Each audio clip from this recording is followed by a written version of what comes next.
महापुराण के प्रश्न नंबर 562-63 पे कि वो कहती है कि एक ब्रह्म की जाप करो, उसका ओम मंत्र है, वो ब्रह्मलोक में रहता है और कोई पूजा की योग नहीं है और सब बातें त्याग दो। गीता जी अध्याय नंबर 8 के श्लोक नंबर 13 में लिखा है कि ब्रह्मलोक पर्यंत ये सभी लोग पुनर्वर्ती में हैं, अर्थात सभी वहाँ गए हुए, सभी का जन्म और मृत्यु होता है, ये पूर्ण मोक्ष प्राप्त नहीं है। ब्रह्मलोक में गए हुए प्राणी भी जन्म मृत्यु में आते हैं और ब्रह्म कह रहा है कि उस पूर्ण परमात्मा की साधना करो, उसी से तुम्हारा कल्याण होगा, जन्म मृत्यु उसी से मोक्ष होगा, उसी से परम शांति होगी। गीता जी अध्याय नंबर 18 के 62 में और 15 के 1 से लेकर 4 और भी बहुत जगह ऐसे प्रमाण हैं। अब शाम के सत्संग में आपको और दिखाएंगे महापुरुषों के जो अज्ञानियों के जो ढेर सारे अज्ञान भरे अपनी सोच के सो सदग्रंथ हैं और सदग्रंथ क्या बताते हैं। इनके सदग्रंथ तो नहीं कह सकते इनको ये, लेकिन इन्होंने अपने उन अज्ञान सोच को सदग्रंथ मान रखा था। अब नकली असली की पहचान करवा कर आपको यथार्थ ज्ञान पर आरूढ़ किया जाएगा। बोलो सतगुरुदेव की जय। परम पिता परमात्मा पूर्ण ब्रह्म सर्व सृष्टि रजनहार कबीर देव कबीर साहब अल्लाहु अकबर अल्लाह कबीर, ये परम अक्षर ब्रह्म है, ये उत्तम पुरुष है, श्रेष्ठ प्रभु है। ये परमात्मा वही है जो बनारस में काशी में 120 वर्ष तक एक जुलाहे की भूमिका करके अपने एक तत्वदर्शी संत की भूमिका करके सह शरीर चले गए थे और सह शरीर ही आए थे। परमात्मा सतलोक में सह शरीर है, उसका शरीर मानव सदृश है। अभी तक जितने भी ऋषि महर्षि संत मंडलेश्वर गुरु जगत गुरु ये अज्ञानी, इनका सिद्धांत है कि परमात्मा निराकार है। साथ में ये भी कहते हैं कि परमात्मा का प्रकाश देखा जा सकता है समाधि दशा में। समाधि दशा माने जब अंदर अंतःकरण में शरीर के अंदर झांकते हैं, अभ्यास करते हैं, ये समाधि हठ योगी हठ योग करके। तो ये कहते हैं कि परमात्मा निराकार है और उसका प्रकाश हम अंदर शरीर में देखते हैं। तो इनसे कोई पूछने वाला हो कि कोई कहे कि सूर्य निराकार है और सूर्य का हम प्रकाश देख सकते हैं, प्रथम तो ये थ्योरी, ये विधान आँखों वाले का नहीं हो सकता। ये स्टेटमेंट, ये विचार एक आँखों वाले व्यक्ति के नहीं हो सकते, अंधे के हो सकते हैं। और उस अंधे के हो सकते हैं जो अंधों तक ही सीमित है। यदि अंधे ने भी आँखों वाला कोई मिला होता तो उसको इतनी तो बता देता भाई सूर्य साकार है, गोल गोल नजर आता है, उसी का प्रकाश हम देख रहे हैं। तो आँखों वालों से अंधे भी सही स्टेटमेंट ग्रहण कर सकते हैं। परमात्मा खुद कहते हैं कि अंधे की बात गई अंधे ने, ये मार्ग कौन बतासी, जग सारा रोगिया रे, जिन सतगुरु वैद न जाण्या जग सारा रोगिया रे। जन्म मरण का रोग लगा या तृष्णा बढ़री खासी, और आवागमन की डोर गले में पड़ी काल की फांसी।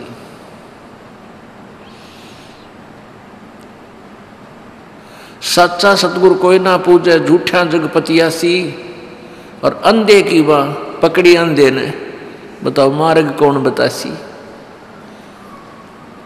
पुण्यात्माओं,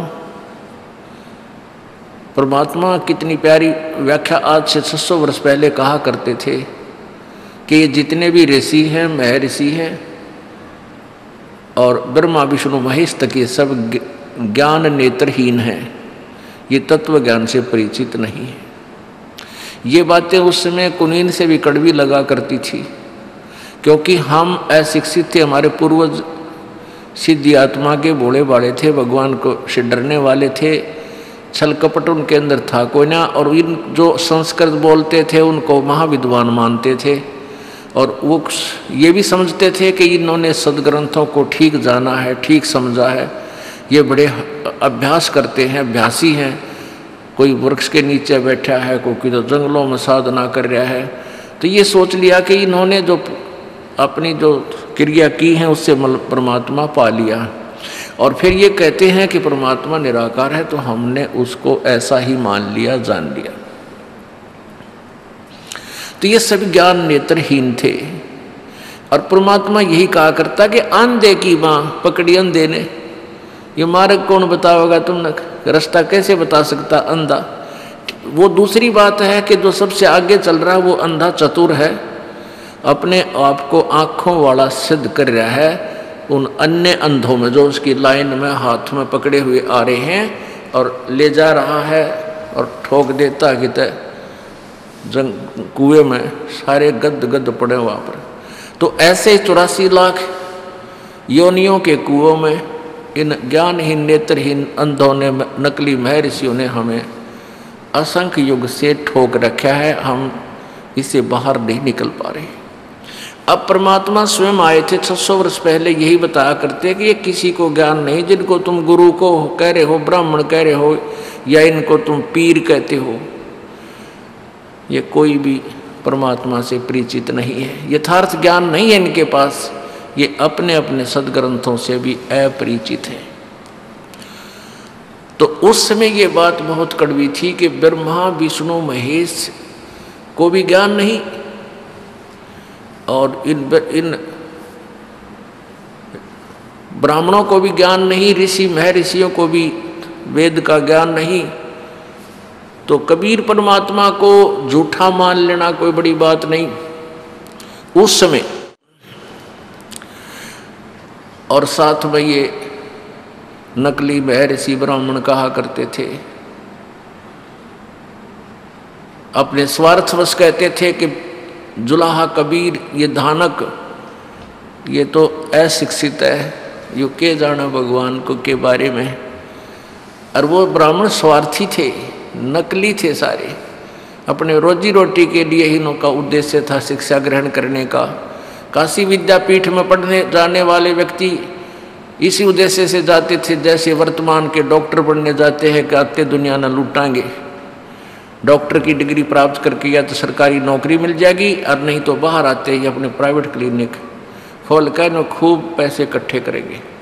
यही उद्देश्य है। ऐसे ही उद्देश्य था उस समय के ब्राह्मणों का काशी विद्यापीठ में पढ़ने का। और यहाँ जब जिस क्षेत्र में काशी विद्यापीठ से पढ़कर कोई ब्राह्मण आता था तो लोग उसी के चारों तरफ मंडरा जाते थे, उसके विचार सुनते थे, उसी से पाठ करवाया करते थे और उसको खूब चढ़ावा दिया करते थे।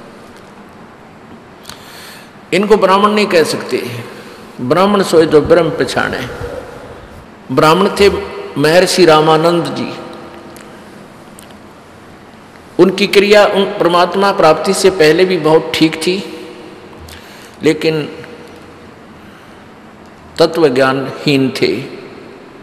और जिस समय परमात्मा उनको मिले, कबीर देव जी, कबीर साहब ने उनको साक्षात्कार करवाया और उनके मन की बात बताई, उसी समय जाति और मजहब और धर्म और लोक लाज को फेंक दिया और उस परमात्मा को सीने से लगा लिया। जुलाहा जाति शूद्र जाति में प्रगट परमात्मा कबीर जी को 550-600 वर्ष पहले, और जबकि छुआछूत चरम सीमा पर थी। और उस समय एक जुलाहे के बालक को एक ब्राह्मण जो सुप्रसिद्ध वेल नोन ब्राह्मण, और वो सीने के लगाता है शूद्र को, उसको ब्राह्मण कह सकते। ब्राह्मण सोए जे ब्रह्म पहचाने। और यदि इन अन्य परंपरागत ब्राह्मणों के इतिहास को देखते हैं तो सुदामा एक नंबर का ब्राह्मण था। सुदामा जी इतना गरीब थे, इतने निर्धन थे, कई बार उसके बालक भी भूखे रह जाते थे। और वो श्री कृष्ण जी के सहपाठी थे, यानी क्लास फेलो भी थे। उनकी पत्नी को ये खूब पता था कि ये श्री कृष्ण जी के क्लास फेलो हैं, श्री कृष्ण जी द्वारका के राजा हैं। और एक बार यदि सुदामा उनके पास से राजावर कुछ धन मांग ले आवे तो वो इसको मालो माल कर देंगे। बहुत कहा, लेकिन सुदामा जी ने कहा कि ब्राह्मण का काम मांगने का नहीं होता। और यही परमात्मा कबीर जी कहते हैं, जो मांगे सो बढ़वा कि ये दर दर फिर अज्ञानी, और योगी योग संपूर्ण जिसका जो मांग ना पीवा पानी।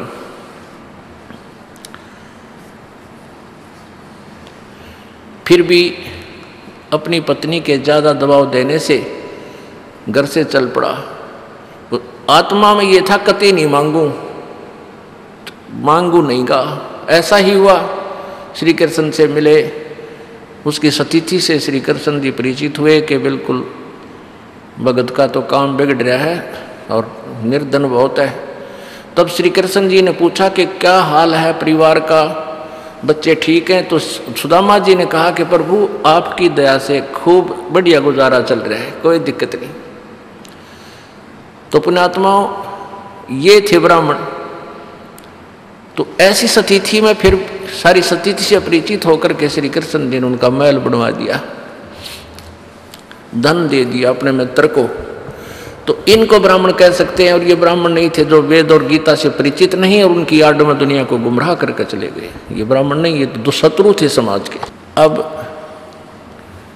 परमात्मा कहा करते थे, देखा देखी गुरु शेष बन गए, किया ना तत्व विचारा, गुरु शेष दोनों के सिर पर युकाल ठोके पंजारा। ये गुरु भी जो भ्रमित संत के पीछे लगे हुए और उनके शिष्य भी, सभी को एक ही नरक में इकट्ठा एक का फाटक में बंद कराया जाएगा इनको। और वहाँ रोएंगे ऊपर न मुँह करके, वहाँ कोई छुटाने वाला नहीं इनको। अब कोई सुनने को तैयार नहीं रहा। हमारे पास शास्त्र हैं, सदग्रंथ हैं, इनको देख सकते हैं हम। अब आज परमात्मा ने हमारे को शिक्षित बना दिया। फिर परमात्मा कहते हैं कि जग सारा रोगिया रे, जिन सतगुरु वैद न जाना, जग सारा रोगिया रे। फिर परमात्मा कहते हैं कि सार शब्द सरजीवन बूटी, और घिस घिस अंग लगावे, कह कबीर तुम सच कर मानो, ये जन्म मरण मिट जावे।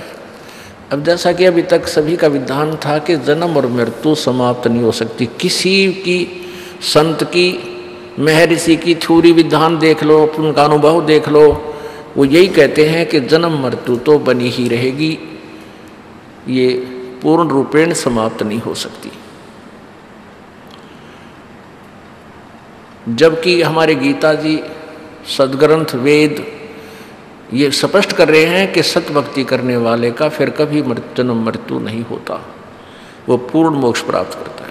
लेकिन वो पूर्ण मोक्ष प्राप्त का मंत्र कौन सा है, वो साधना कौन सी है, उसके विषय में भी वेद और गीता नहीं जानते हैं। उसके लिए तत्वदर्शी संत की खोज करने के लिए ही उसमें कहा गया है। अब अभी तक यही कहा गया था कि परमात्मा निराकार है, और दूसरा एक विधान ये जो आज सुबह के सत्संग में प्रसंग चल रहा था, जो अधूरा रहा था, कि सभी ये कहते हैं कि पाप कर्म, प्रारब्ध के पाप कर्म, पुण्य या पाप दोनों ही भोगने से समाप्त होते हैं। ये विधान है अभी तक सभी, किसी भी महापुरुष की आप का विधान देख लो, किसी भी, चाहे ये नए पंथ चल रहे हैं राधा स्वामी आदि के, इनके विधान देख लो, सब में एक ही प्रकार के विचार दिए गए। आज सुबह के सत्संग में आपको परिचित कराया गया था कि यदि पाप और पुण्य, चलो पुण्य तो हम भोग लें, पुण्य मतलब सुख है, सुख बताओ हैं, और पाप भी भोगने से ही समाप्त हो तो कद्दे भी समाप्त नहीं हो सकते, कभी भी नहीं हो सकते। क्योंकि यहाँ इस काल के लोक में पुण्य तो बनाने से विशेष विधि से बनते हैं और पाप अपने आप बन जाते हैं। जैसे यहाँ एक कोई जमीन है, एक एकड़ जमीन है जिसके अंदर गेहूं तैयार करने के लिए कितनी मेहनत की आवश्यकता है, कितना धन लगाना पड़ता है, ये किसान खूब जानता है। 1 एकड़ जमीन को संवारने में पहले हल या ट्रैक्टर से पैसा लगे, मेहनत मजदूरी लगे, फिर उसमें बीज, वो भी पैसे से बीज मोल लिया जाए गेहूं का, फिर उसमें डाला जाए, फिर उसके अंदर सिंचाई के लिए पानी ट्यूबवेल से, फिर खाद, फिर सिंचाई, फिर उसके अंदर फिर उसको निकालना काटना, यानी तब मुश्किल से गेहूं हमें मिले जो जीवन दाता है। और उसमें कुछ भी ना करें उस एकड़ जमीन में, ये खरपतवार, झाड़ बोझड़े बिना मतलब के ना जाने कितने उग जाएंगे उसमें। वो खरपतवार तो आप पर उग गया, कति प्रयत्न की आवश्यकता नहीं। और अपने जीवन को, अपने शरीर को सुरक्षित रखने के लिए, अन्न तैयार करने के लिए पैसा भी लगा, मजदूरी भी लगी और समय भी लगा, जब बना गेहूं प्राप्त हुआ। ऐसे ही पुण्य समझो, पुण्य तो है गेहूं और पाप ही है खरपतवार। पृथ्वी ऊपर पग जो धारे, करोड़ जीव एक दिन में मारे। जो चौका तुम देवो नित्ता, सत्य ब्राह्मण की है हत्या। है जैसे रोजाना पोछा लगाते हैं सुबह उठते, क्योंकि आजकल तो पोछे लगने लगे, बढ़िया फर्श बन गए सब तकरीबन, या कच्ची भी कोई स्थान है उसको लीपने में भी ना जाने करोड़ों की संख्या में थोड़े से क्षेत्र में प्राणी आपके हाथों से मारे जाते हैं। हरि भांति पृथ्वी के रंगा, अंत कोट जीव उड़े पतंगा। तो जैसे सुबह से लेकर शाम तक एक प्राणी करोड़ों सूक्ष्म जीवों को मार डालता है, तो वो पाप तो हो गए पृथ्वी पां रखते ही शुरू, चारपाई से उठते ही। और पुण्य के लिए ये व्यवस्था करनी पड़े, पूरा संत चाहिए और जिसके द्वारा पाठ करा वो पाठ करने का अधिकारी होना चाहिए, और पैसे भी लगाने, फिर सत्संग भी सुनना, समय भी निकालना, तब पुण्य बनेंगे। तो पुण्य तो बनेंगे ऐसे विधि से, और पाप आप बने इस काल के लोक में। तो इसलिए पाप की एवरेज स्पीड सबसे ज़्यादा है, और पुण्य जो आप लोग करते थे बगैर पूर्ण संत के, वो पुण्य मिलते तो आपको अवश्य, लेकिन उनका तरीका दूसरा होता है। अब जैसे पुण्यात्मा, एक तरफ तो हम कहते हैं कि जो शास्त्र विधि को त्याग कर कोई भी धार्मिक अनुष्ठान करते हैं, पूर्ण संत के द्वारा नहीं करते हैं, तो वो यूजलेस है, व्यर्थ। और दूसरी तरफ ये भी कहते हैं भी जिसने जैसा कर्म किया उसका फल भी मिलेगा, चाहे पुण्य किया चाहे पाप किया। अब हम पुण्य किसको मानते हैं? अपने लोक वेद के आधार से। जैसे पक्षियों को दाना डाल दिया और भाई कितना भंडारे करवा दिए, कोई धर्मशाला बनवा दी, कितना कुआं खुदवा दिया, ये पुण्य हम मानते थे। अब इनका भी फल मिलेगा आपको और पाप भी मिलेगा, क्योंकि पाप तो अपने आप एक जीवन में पूरी मालगाड़ी भी छोटी रह जाए, इतने पाप आपके हो जाएंगे। और पुण्य जो आप कर रहे हो, जो लोकवेद के आधार से भी जो पुण्य आपने किया, आया तिथि को भोजन करा देना, ये भी पुण्य होता है।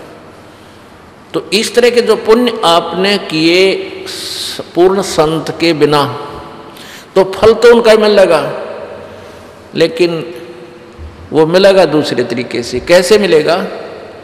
जैसे कोई अच्छा दान धर्म कर देता है, गरीबों को कंबल बांट देता है, कितना भंडारे करवा देता है, कोई अनाथालय खुलवा दिए, कितना गौशाला बनवा दी, कोई प्याऊ बनवा दी, ये पुण्य उसके अलग लिखे जाएंगे। वो मिलेंगे कैसे? जैसे आपने देखे होंगे ये कुत्ते, एलिसेशन कुत्ते, अच्छी बढ़िया गाड़ी कार के अंदर मनुष्य तो ड्राइवर है और कुत्ता मालिक है उसके अंदर। और उस कुत्ते के लिए उस ऐसी व्यवस्था बनवा रखी है, अलग से एक रूम होता है, उसमें एसी, आजकल तो एसी लगाने लगे या कूलर, और 1 महीने में 2-3 बार वेटरनरी सर्जन उसकी सारी जांच करके जाता है। ऐसा बढ़िया आहार दिया जाता है, बहुत शुद्ध, जो कि मेरे ख्याल में 50% तो मनुष्य को प्राप्त नहीं हो सकता, 50% मनुष्यों को भी प्राप्त नहीं है। अब वो प्राणी, उस कुत्ते वाले जीव ने, जब वो मनुष्य शरीर में था, उसने खूब पुण्य किए और वो पुण्य उसको दे दिए कुत्ते की योनि में। मनुष्य को भी जो सुविधा नहीं उस कुत्ते को प्राप्त है। अब मान लीजिए अब तो उसने बढ़िया सुविधा मिल गई कुत्ते के जीवन में, और कुत्ते वाले जीवन में उसने अपने सारे पुण्य चाट लिए, अगले जन्म में सुअर बना दिया। अब क्या सुविधा मिलेगी? अंडरस्टूड आपको, के खाओगा और कहाँ लेटेगा। यदि वो नालायक प्राणी जब मनुष्य शरीर में था कोई संत ढूंढ लेता, किसी परम संत की शरण में जाके, और शास्त्र अनुकूल साधना करता, या तो पार हो जाता, और पार नहीं होता तो मनुष्य शरीर मिलता, और वो सुविधा मिलती जो उसने वो पुण्य किए थे। मनुष्य शरीर में मिलती, वो कार होती, वो सुविधा होती, एसी होता, सारा कुछ मिलता, और मनुष्य शरीर में हो सके कोई तत्वदर्शी संत भी मिल जाता, और अगले जन्म में बेड़ा पार हो जाता। तो इसलिए पुण्य और पाप की गाड़ी वो न्यारी बन जाती है। जो पुण्य तो उसने किए सो किए, लेकिन पाप भी बराबर जमा हो जाते हैं। उनके आधार से कितना लंबा चौड़ा प्रोग्राम बना रखा है, नरक न्यारा बना दिया कि मान लीजिए, क्योंकि काफ़ी समय लग जाएगा भोगन में ना, तो नरक में ठोक देता है कि वहाँ कुछ हल्के कर ले, और फिर गधे, कुत्ते, सूअर, चींटी, हाथी, पता नहीं कितने सब योनियों को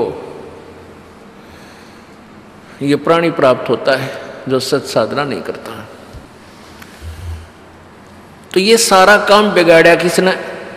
ये हम अध्यात्म ज्ञान से अपरिचित कर दिए इन नकली संतों, गुरुओं और नकली महर्षियों ने। इनको ना तो परमात्मा मिला और न ही वेदों और गीता जी आदि सदग्रंथों को ये समझ सके, क्योंकि तत्वदर्शी संत नहीं मिला। परमात्मा कबीर जी कहा करते, भाई गुरु बिन काहु सतगुरु बिन काहु न पाया ज्ञाना, जो थो था बुस छड़े किसाना। गुरु बिन वेद पढ़े जो प्राणी, समझे न सार रहे अज्ञानी। प्रसंग चल रहा है कि ये क्या कहते थे ये नकली ऋषि महर्षि,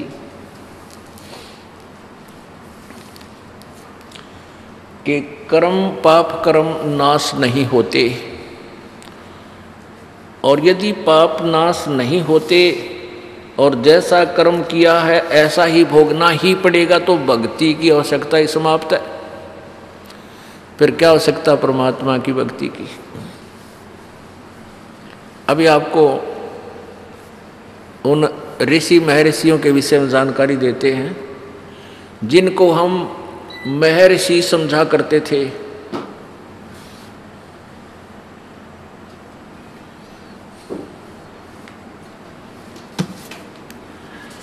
ये देवी भागवत महापुराण, इस पुराण के अंदर आपको बहुत निर्णय मिलेगा।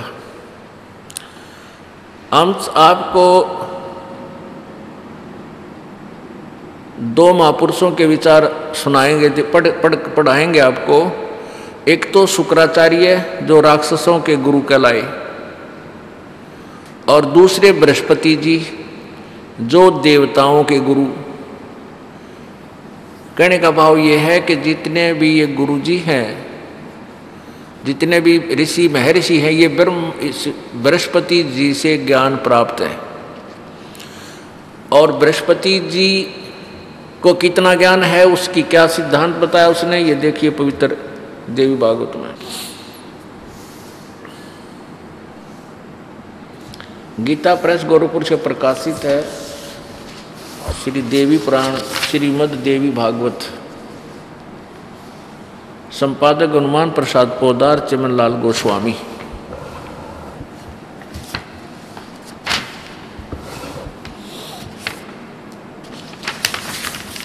और ये कहाँ से प्रकाशित और मुद्रित है? गीता प्रेस गोरखपुर, गोविंद भवन कार्यालय, कोलकाता का संस्थान। ये इनके फैक्स और फ़ोन नंबर है। अब देखिएगा 243 पृष्ठ पे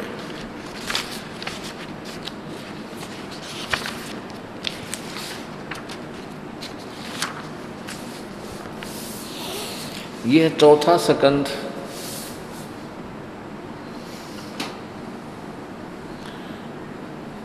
और 243 पृष्ठ पे 243 पृष्ठ पे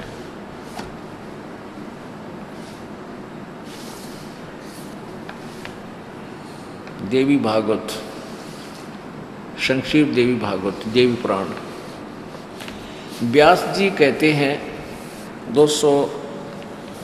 व्यास जी कहते हैं प्रहलाद की बात सुनने के पश्चात शुक्राचार्य ज्ञान दृष्टि से सब कुछ देखकर प्रसन्न हो गए।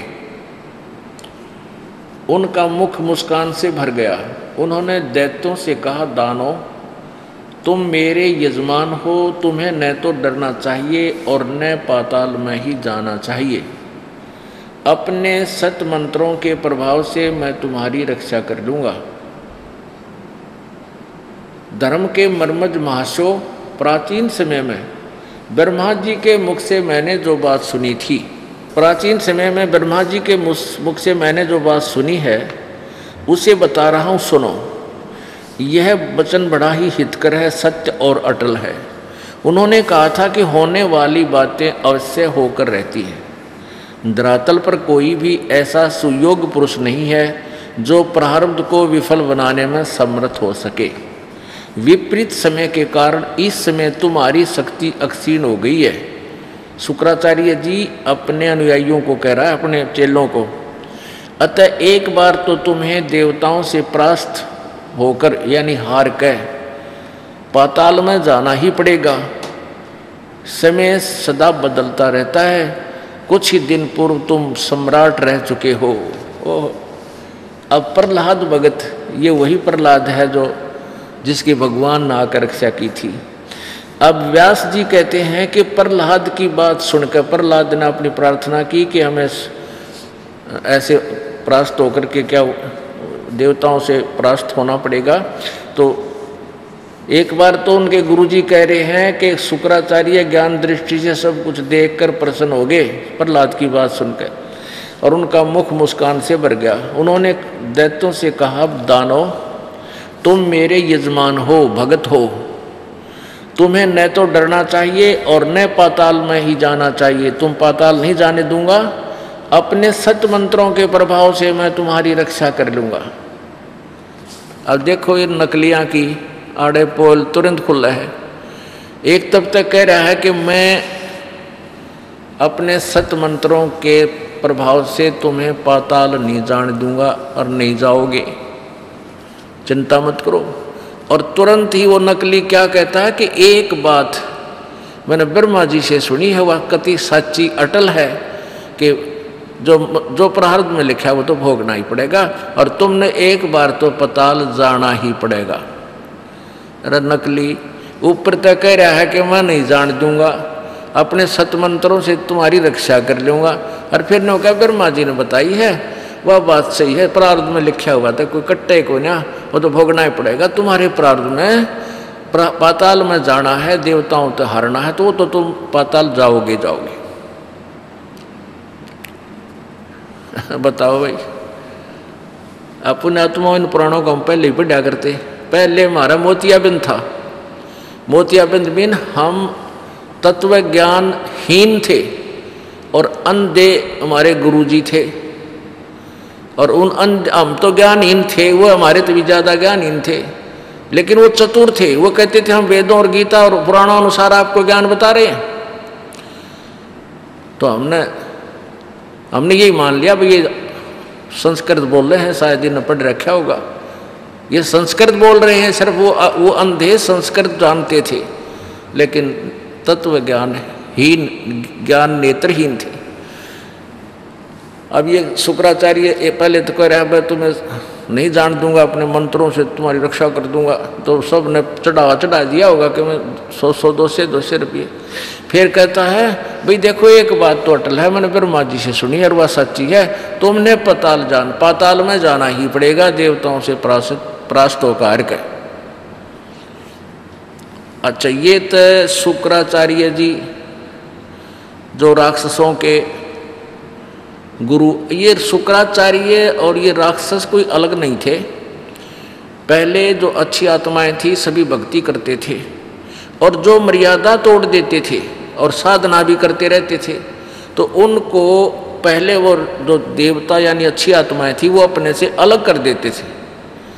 तो धीरे धीरे वो ग्रुप बढ़ता चला गया, और ये प्रतिशोध लेने लगे कि इन्होंने हमारा तिरस्कार किया है, इन्हें हमें अलग निकाल दिया। वो फिर उनकी जनरेशन, उन अच्छी आत्माओं की जनरेशन से विरोध करती चलेगी, और उनका ये शुक्राचार्य मुखिया बन गया। ऐसे ये आपसी झगड़े भी इनके बहुत लंबे चौड़े इनमें लिखे हुए। अब देवताओं का जो गुरु है वो है बृहस्पति जी। अब उसके बोल और सुना देता हूँ, पढ़ा देता हूँ आपको, उसके वचन और सुना देता हूँ। 282 पे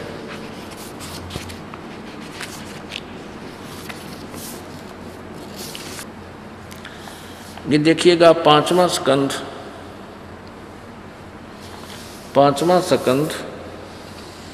संक्षिप देवी भागवत, पृष्ठ नंबर 282 और 83। व्यास जी कहते हैं, देवराज इंद्र की बात सुनकर बृहस्पति जी उनसे कहने लगे। अब हम इतना है, क्योंकि ये तो एक बहुत बड़ा विस्तार है, हम अपने काम की जड़ी ले लेंगे इसमें। था ये 283 पृष्ठ है। बृहस्पति जी क्या कहने लगे, प्रारब्ध कर्म का अभाव बिना भोगे नहीं हो सकता, यह स्पष्ट है। आर्य, संपूर्ण देवता तुम्हारे सहायक हैं, तुम स्वयं भी बुद्धिमान हो, फिर भी जो होनी है वह होकर ही रहेगी, तुम इसे टाल नहीं सकते। ऐसी स्थिति में सुख और दुख की चिंता में नहीं पड़ना चाहिए। महाभाग, सुख और दुख ये दोनों कर्म से पुण्य और पाप के क्षय के सूचक हैं। क्या कह रहे हैं बृहस्पति जी कि प्रारब्ध में जो लिखा है वो तो बिना भोगे समाप्त नहीं हो सकता। और फिर क्या बताता है कि ऐसी स्थिति में तुम स्वयं बुद्धिमान हो, फिर भी जो होनी है वह होकर ही रहेगी, तुम उसे टाल नहीं सकते। ऐसी स्थिति में सुख और दुख की चिंता में नहीं पड़ना चाहिए। महाभाग, सुख और दुख ये दोनों कर्म से पुण्य और पाप के अक्षय के सूचक हैं। यानी आपको दुख है तो आपके पाप घटने लग रहे हैं, और सुख है तो पाप आपके पुण्य अक्षय हो रहे हैं, नाश हो रहे हैं। ये तरीका है इनके पाप और पुण्य के नाश करने का, यानी दुख सुख भोग का ही दोनों नाश होते हैं। अतएव विद्वान पुरुषों को चाहिए कि सुख के अभाव में भी सर्वथा आनंद ही अनुभव करे। अतएव महाराज, इस अवसर पर सुयोग्य मंत्रियों से परामर्श लेकर विधि पूर्वक यत्न करने में कटिबद्ध हो जाओ। यत्न करने पर भी जो होनहार होगा वह तो सामने आएगा ही। अब सुन लिए इस बृहस्पति जी के बोल। ये भगवान, एक तो रोना आवे इनके विचार सुनकर, ये मैं ऋषि को आवे थे गुरु पद प्राप्त था, और एक तरफ हंसी आवे, बालका तो भी बोधे विचार, इनके बच्चों से भी बोधे विचार है। बालक भी कुछ सोच समझ कर कह सकता है। तो ये बात कह रही है, क्या कह रहा है कि दुख में भी सुख का अनुभव करना चाहिए।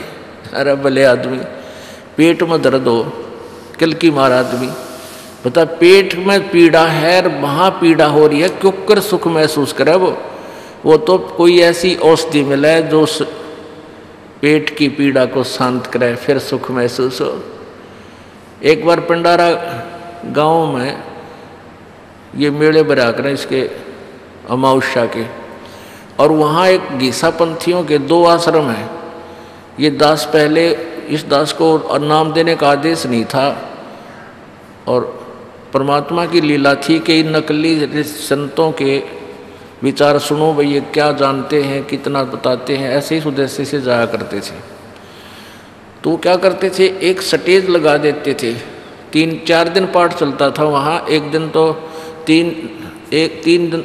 तो चलता था गीसा दास जी का, और 3 दिन चलता था गरीबदास जी की वाणी का। ऐसे 4 दिन पाठ चल रहा था उस टाइम। तो वो आमंत्रित कर देते थे दूर दूर के संतों को, लाल कपड़े वालों को। वो आ जाते थे, उनको एक मंच, एक बड़ा सा मंच बना देते थे, जैसे तख्त लगा कर उन पर लाइन में बैठा देते थे। तो 5-10 आ जाते, वो अपने अपने विचार व्यक्त किया करते थे, सत्संग करते थे। तो उनमें से एक को उसका जो असिस्टेंट था, उसका जो सेक्रेटरी था, वो उसकी महिमा बतावा था कि ये बड़े विद्वान पुरुष हैं, इन्होंने बड़े गहन अध्ययन किए हैं शास्त्रों के, और इनके ऐसे ऐसे इतने आश्रम हैं, हरिद्वार में भी है, ऐसे ऐसे के। तो सभी भक्तजन उसके विचारों की तरफ ज़्यादा आकर्षित हुए। ये दास भी उसमें उपस्थित था। तो क्या कहने लगा कि जीव को जब तक अपना स्वयं का ज्ञान नहीं होता कि तू कौन है, आत्म तत्व का ज्ञान नहीं होता, तब तक ये दुखी होता है। आत्मा अजर है, अमर है, इसको कोई काट नहीं सकता, इसको कोई मार नहीं सकता, इसको कोई दुख नहीं होता। कष्ट तो शरीर को होता है। हमने कोई भी आपत्ति आती है तो हमारे ऊपर कोई दुख आता है, कोई पीड़ा होती है, तो मान लीजिए कि मैं ये दुख मुझे नहीं, शरीर को हो रहा है। अब 2-3 रात तक उसने कटिया तार रखा है, न्यू प्रवचन करेगा। और क्या बताया, लास्ट वाले दिन के एक समय में चला जा रहा था, और वहाँ पर एक रोगी व्यक्ति चारपाई पर लेट कर चिल्ला रहा था। मैंने उसको समझाया, बैठाया, बैठ कर उसके पास खड़ा हुआ। अरे क्यों रो रहा है, ये शरीर, तुम्हें दुख नहीं है, तुझे तेरे शरीर को कष्ट है, तूने ये मान लिया कि मुझे कष्ट है। तो मेरे इन विचारों से उसका चिल्लाना शांत हो गया, उसको कोई पीड़ा नहीं रही। अब देखो, जिसको ज्ञान नहीं, बच्चे जो श्रोता वो तो स्टूडेंट होते हैं, विद्यार्थी होते हैं, और जो स्टेज पर वो बोल रहे हैं वो टीचर होते हैं। तो विद्यार्थी की इतनी बुद्धि नहीं होती कि टीचर गलत कह रहा होगा, ना वो इतना सोचने में विवश होता, ना वो बोल सकता, ना कह सकता। तो लेकिन सभी प्रभावित बड़े हुए, वाह भाई वाह, वाह महाराज, बड़े तोड़ पाड़ दिया। अब तीसरे दिन 2 बजे से ही उनका सत्संग, वो क्या करता था, जब उसका नंबर आ जाता, अपने घंटा 15-20 मिनट उसको टाइम मिलता, सत्संग सुना कर उठ जाता था। तो लास्ट वाली रात को भी उसने ऐसा ही किया, 2 बजे से उठ कर अपने कमरे में चला गया। उनके अलग अलग कमरों में उनकी स्टेज कर रखा था, उनको रुकने का स्थान दे रखा था।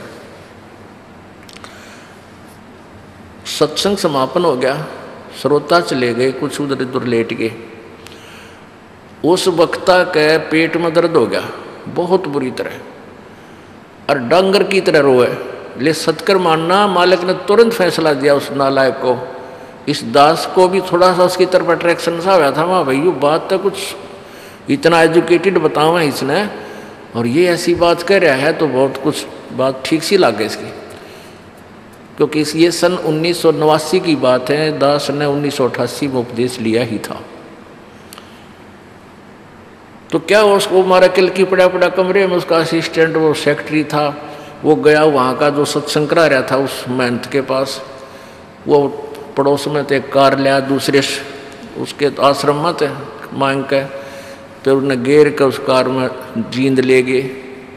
वो सुबेरा 5-5:30 बजे आया। वो पेट में बिरन के उठा, वो बीमारी होगी इसका, वहाँ रखा, ग्लूकोज वगैरह चढ़ाई, कई इंजेक्शन लाए, 2 घंटे में जाकर उसका वो रोग शांत हुआ। वो फिर गाड़ी में तू उतर के अपने कमरे का इनू चाले जो कर दच्चा चल लग रहा है, सहज सहज कदम रखे। अब वो जो उसके सामने, श्रोताओं के सामने वो ज़्यादा डिप्रेस हो गए थे संत दूसरे वो महात्मा, उनका दाव लगाया ही। उनमें से एक दो जना जाकर लाग कर उसके नज़दीक सी कहने लगे, महाराज तू तो जीव था, शरीर को कष्ट था, क्यों किलकी मारा था, तेरा दर्द था ही नहीं तो रो क्यों रहा था? ने बोला अपना काम कर चल। वो जवाब होते बोला डांगरे, तो ये है बीजक की बात, कहीं ये बीजक ना ही हाथ, ये पृथ्वी डोबन उतर रे कह मीठी बात। इस तरह दुनिया को भ्रमित करने के लिए तो ऐसे ही वचन इस बृहस्पति जी के हैं। फिर पढ़ लो, शायद ना ध्यान में आई होगी एक बार।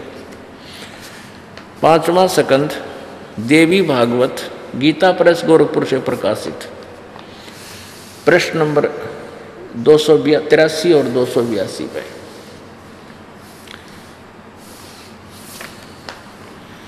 व्यास जी कहते हैं, देवराज इंद्र की बात सुनकर बृहस्पति जी उनसे कहने लगे, बृहस्पति जी के वचन, प्रारब्ध कर्मों का अभाव बिना भोगे नहीं हो सकता, यह स्पष्ट है। आर्य संपूर्ण देवता तुम्हारे सहायक हैं, तुम स्वयं भी बुद्धिमान हो, फिर भी जो होनी है वह होकर ही रहेगी, तुम उसे टाल नहीं सकते। ऐसी स्थिति में सुख और दुख की चिंता में नहीं पड़ना चाहिए।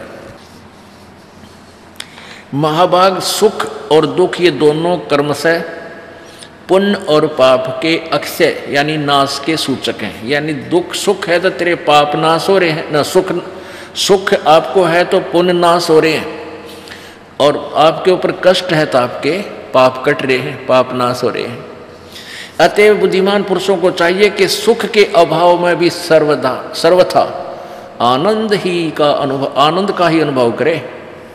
ये न्यों की न्यों बात से जो दास ने कथा सुनाई कि सुख के अभाव में भी सर्वथा आनंद का ही अनुभव करे।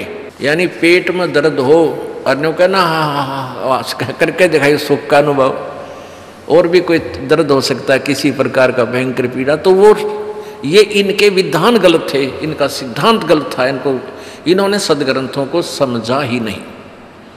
इसलिए अपने लोकवेद दंत कथा बना के अज्ञान सिद्धांत के ऊपर पूरे मानव समाज को आधारित कर दिया। पुण्यात्माओं, जैसे कोई भी आपको परेशानी है, टेंशन है, वो कितनी किसी प्रकार के भी आप प्रयत्न कर लो, वह टेंशन खत्म नहीं हो सकती। एक बार ये दास सत्संग सुन रहा था एक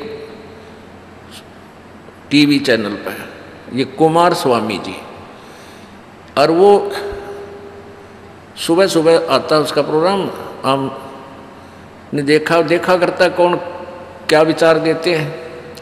तो वो क्या कह रहे हैं, किसी ने पूछा जी मुझे टेंशन बहुत रहती है, उसका बताओ इलाज। उसका कहने लगा उसका मंत्र है। क्या मंत्र है? कि कुछ ऐसे शब्द बोलो जिनका कोई अर्थ ना हो, एकांत स्थान पर। यानी वो बोल कर सुना रहा है, पुरानी के बन रहा है, लापा टेंशन खत्म हो जाएगी। ये कोई बात हुई? ये समाधान दें। ये टेंशन जिस कारण से है, वो काम जो बिगड़ा पड़ा है वो ठीक हो तो टेंशन मिटे, ना कितनी बकवाद कर ले। टेंशन समाप्त करने के लिए शराब पी लेते हैं। अब शराब पी के तो पड़ गया बेहोश होकर, उठते फिर वह टेंशन तैयार। वो जिस कारण से टेंशन से, वो तो जब तक वो नहीं ठीक होगा, वो काम बिगड़ा हुआ, कोई वो उसका समाधान नहीं होगा, तो टेंशन खत्म नहीं हो सकती, कितनी बात बना ले। तो बिगड़ी बनाओ भगवान, और दुख पाप, टेंशन यानी कष्ट, ये पाप के कारण, और पाप जब तक नाश नहीं होगा यानी पाप कटेगा नहीं, तो टेंशन खत्म नहीं हो सकती, यानी पीड़ा समाप्त नहीं हो सकती। पैर में कांटा लगा हो और कांटा ना निकले, और कहे जूते पहन ले, कांटा नहीं निकलेगा, तो कांटा लगे पैर में जूता पहना नहीं जा सकता। वो तो कांटा निकले फिर पीड़ा खत्म हो। फिर इस डर से जूता राम नाम का पहना जाए कि भगवान कहीं फेर ना लग जावे, फिर वो कभी जूता नहीं निकालेगा जिसके ऊपर आपत्ति आ चुकी है। अब ये तो विचार हैं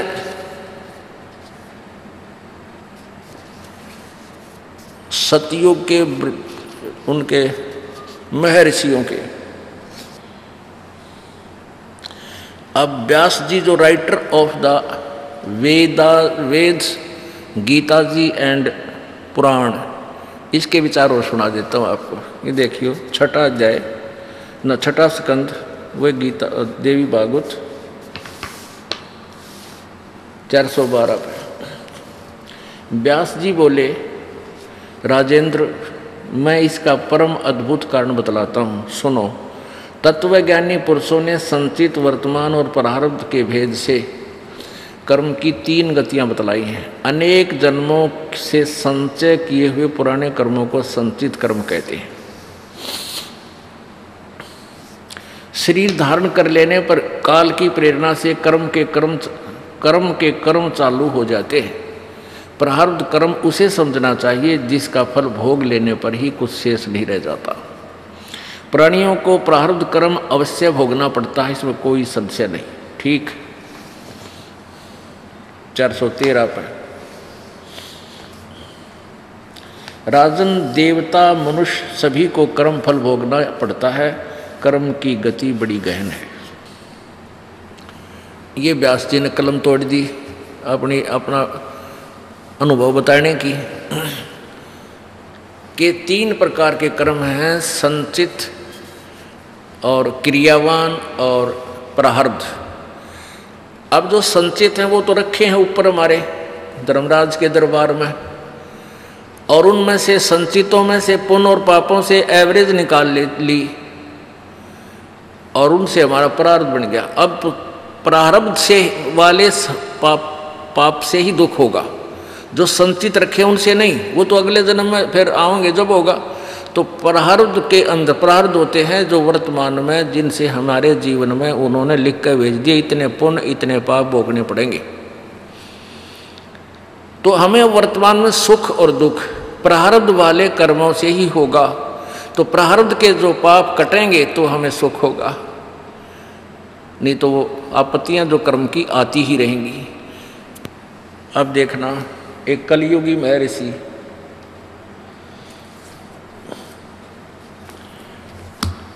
अब जैसे हम पुराणों को नहीं पढ़ पाए, हम क्योंकि मोटे मोटे ग्रंथ गणे हो गए, ये 18 पुराण होगी, वेदों के भी 4 और अनुवादकर्ताओं ने अनुवाद करके इसे मोटे मोटे बना रखे। देखो ये देखो, इसे मोटे मोटे इनके, ये यजुर्वेद 1 है, ऐसे ऐसे बल्कि ऋग्वेद के ऐसे 4 बना रखे हैं।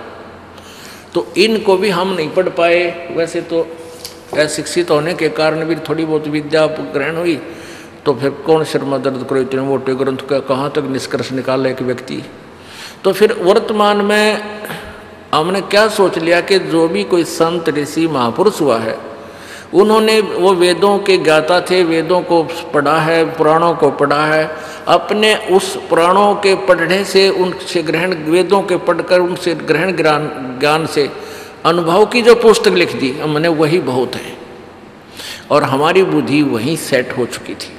तो इसी प्रकार एक सत्यार प्रकाश नाम का एक पुस्तक है जो महर्षि दयानंद जी द्वारा लिखी गई है, और इस पुस्तक का इतना बोलबाला वर्तमान में है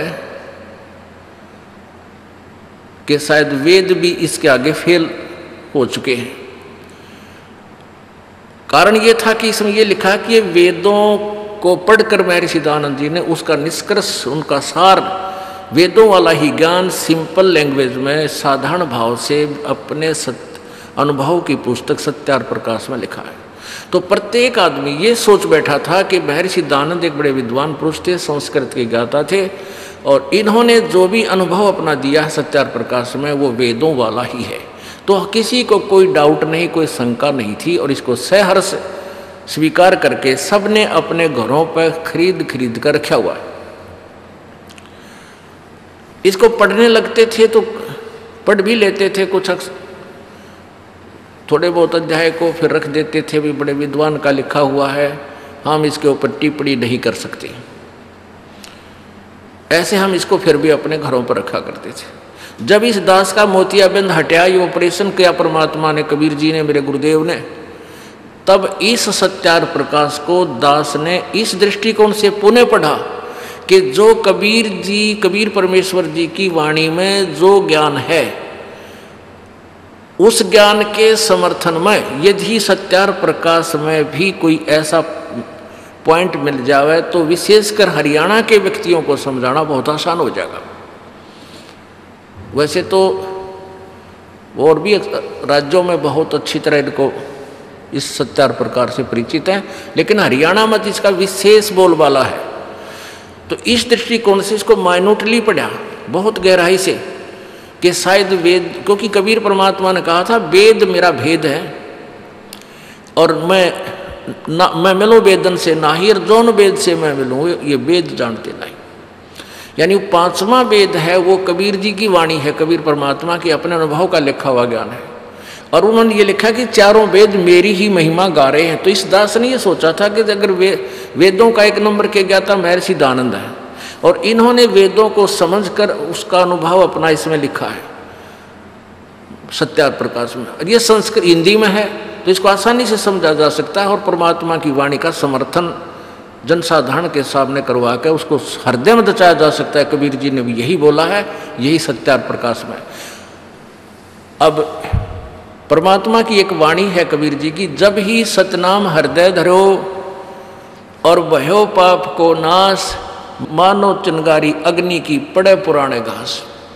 परमात्मा तो यूँ कहते हैं कि जब ही सच्चे नाम को कि सतनाम आपको प्राप्त हुआ और आपके हृदय में सच्ची लगन लगी रहा, आपने उसका सिमरण शुरू किया, उसी दिन से आपके ये पाप कर्मों में समझ ले जैसे बहुत बड़े सूखे घास में बहुत हजारों टन पड़ा हो, एक माचिस की सीख जलाकर उसका ला दे, धीरे धीरे धीरे धीरे सारे न जलाकर राख कर देगी और चलेगी तेज आंधी, उसको इधर उधर फेंक फेंक और सब टंटा काट देगी।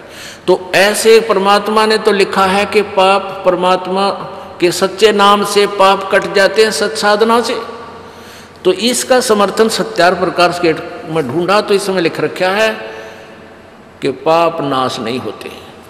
दास को इतना विश्वास अवश्य हो गया था अपने भगवान पे, कबीर जी के ऊपर, कि उन्होंने जो लिखा है वो सत्य है और वेदों में ऐसा ही होगा।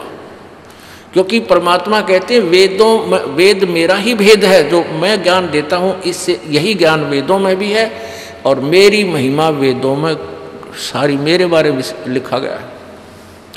लेकिन मुझे पाने की विधि यानी पूर्ण परमात्मा, परम अक्षर परमात्मा, सच्चिदानंद घन ब्रह्म को प्राप्त करने की विधि वेदों और गीता में नहीं है। वेदों और गीता का ज्ञान ब्रह्म सर्वपुरुष ने, इस ज्योति निरंजन काल ने दिया है। इसमें केवल ब्रह्म तक की साधना का मंत्र है ओम और पांचों यज्ञ। पूर्ण परमात्मा के पाने के लिए इस ओम मंत्र का भी सहयोग है और पांचों यज्ञ भी साथ हैं, लेकिन दो मंत्र और हैं उसके अंदर। वो उसका संकेत गीता जी अध्याय नंबर 17 के श्लोक 23 में कहा है, ओम तत्सत इति निर्देश ब्रह्मण त्रिवेद समर्थ है। ब्रह्मण माने सच्चिदानंद घन यानी पूर्ण परमात्मा, सच्चिदानंद घन ब्रह्म की प्राप्ति का, उसकी भक्ति का ओम तत्सत ये 3 मंत्र का के जाप का सिमरण का निर्देश है। तो पुण्यात्माओं, फिर दास ने सोचा भाई ये भी बात ठीक नहीं जची कि ये तो बिल्कुल विपरीत है कबीर जी की वाणी से।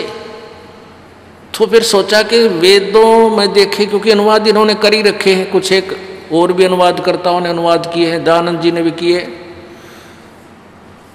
तो ऐसे ही दास पर रजा करी परमात्मा ने। यजुर्वेद खोल कर देखा, 8वें अध्याय का 13वां श्लोक सामने आ गया।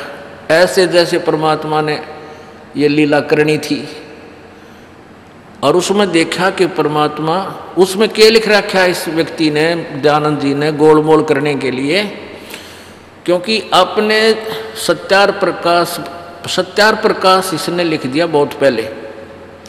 सत्यार प्रकाश इसने लिख दिया सन 1875 में, और वेदों का अनुवाद शुरू किया इसने उसके बाद में।